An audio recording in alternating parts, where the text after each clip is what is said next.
BTS الملوك السبعة في السماء البنفسجية. قائدنا هو نامجون، قطتنا هو في، أرنبنا هو جانكوك، وأرنبنا في منور أنور.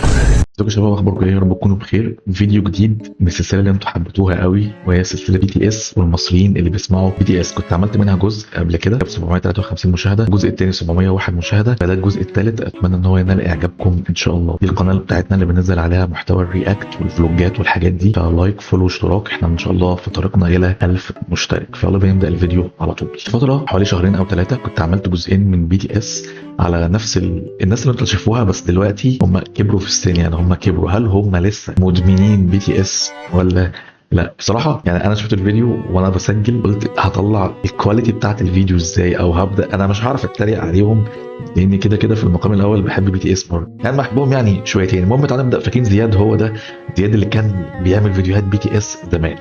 ما تحسش نفسك غريب وانت ولد فان BTS، فان BTS وارمي وهفتخر. BTS الملوك السبعة في السماء البنفسجية. قائدنا هو نامجون، قطتنا هو في، أرنبنا هو جانكوك، وأرنبنا في منور أنور. العظيم يعني مجرد هو اللي قاله ده انا اتكسفت له، يعني انا اتكسفت له وهو قاعد بيقول الكلمتين ثلاثه اللي هو قالهم دول، والضحكه الشريره اللي ضحكها في الاخر. وصل لدرجه ان هو تقريبا كانوا بيعملوا معاه لقاء او انترفيو في تجمعات كده السفاره الكوريه بتعملها للناس اللي بتحب الثقافه الكوريه او الاكل الكوري، زي ما واضح وراهم الكوريين فود. عندنا مثلا البنت دي بتقول فاكر انك تقدر توجعني، you think you can hurt me، انا ارمي عربيه، انا من Arab Army. طبعا ورا الحيطه كلها متغرقه صور البندات الكوريه.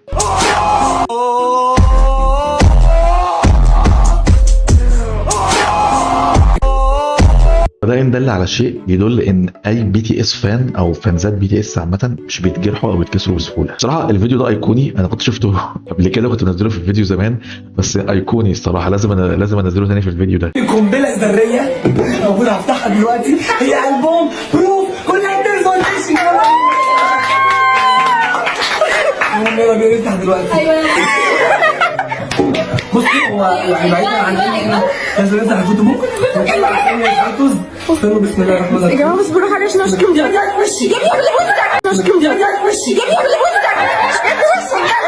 جدعان بوسترات بتاعت BTS يعني شبه بوسترات الناس اللي كانت بتشتري صور تامر حسني وعمرو دياب ويعلقوهم في الاوضه عندهم. يعني على ايامنا ما كناش بنعمل الهبل اللي هم بيعملوه ده. عمري ما اشتريت صور لتامر حسني وعمرو دياب عامه، ما بسمعهمش اصلا.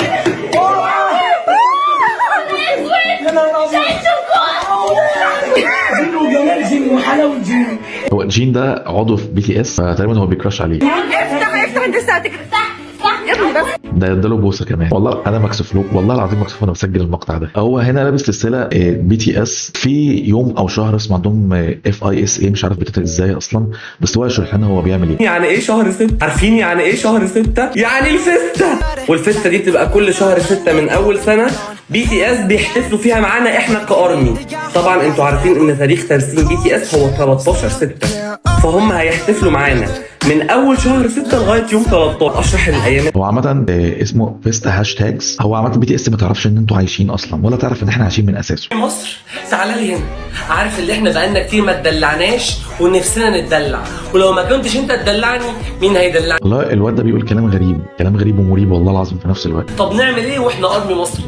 BTS ما جوبش عندنا، فيلم BTS ما تعرضش عندنا، حفله BTS ما تعرضتش حتى في سنين. يعني هل مشاكل مصر كلها اتحلت؟ كلها. اولهم الانترنت والباقه بتاعت شركه وي وشركات الانترنت اللي بتخلص بعد 10 ايام من شحنها. هل مشاكل كل مصر اتحلت لدرجه ان BTS لسه ما جوش؟ هنسكت؟ هنعدي حاجه بالسهل؟ والله احنا لازم ننزل ثوره، يعني اكيد لازم ننزل ثوره نطالب بقدوم BTS الى مصر. معانا في ميدان التحرير كلنا نيجي لابسين تيشيرتات BTS، صور BTS. لا ميدان التحرير ايه، احنا نطلع السفاره الكوريه على طول. ينفع نعدي عيد ميلاد جانكوك وعيد ميلاد نامجون القائد والمكني بتاعنا في مصر؟ تخيلوا كده عدد هايل من الارمي يتجمعوا في مسرح كبير جدا، وبعد ما يتجمعوا نقتلهم بس كده، او نشغل لهم بونج.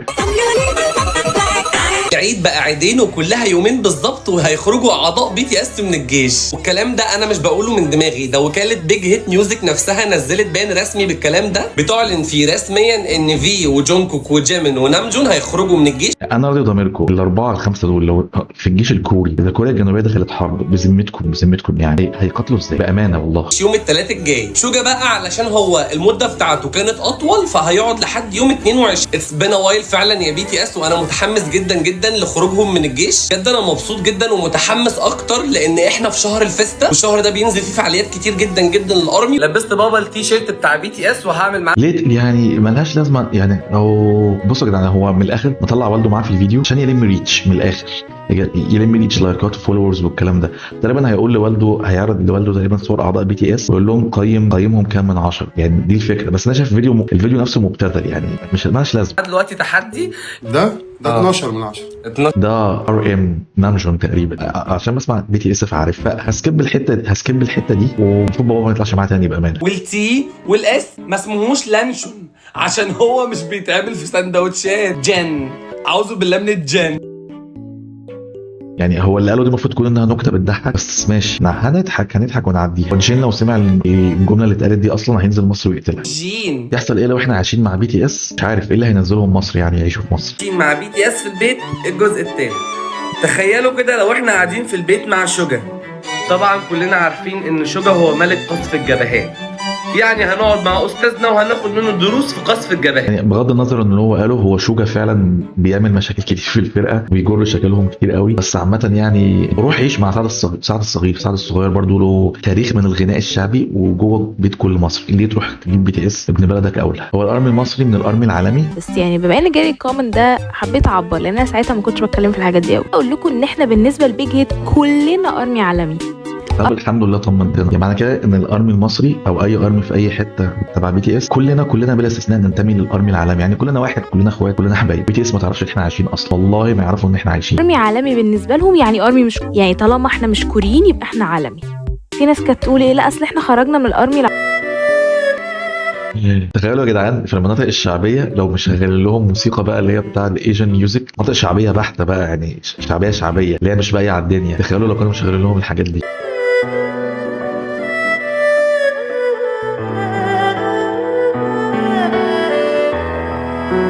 انا اهون عليا اسمع بي تي اس واي موسيقى اجنبيه ولا ان اشوف الاشكال الضاله دي قدامي. العيال بتطلع تمثل الاغنيه، يعني بيحكي لك الاغنيه بحركات كده، والناس اللي بتقعد تقلع وترقص يعني بيطلعوا طاولات كده في الافراح الشعبيه وكانه ماسك لك سنج ومطاوي وحاجات وشكلهم مقزز لابعد الحدود. يعني بي تي اس ارحم منهم مليون مره.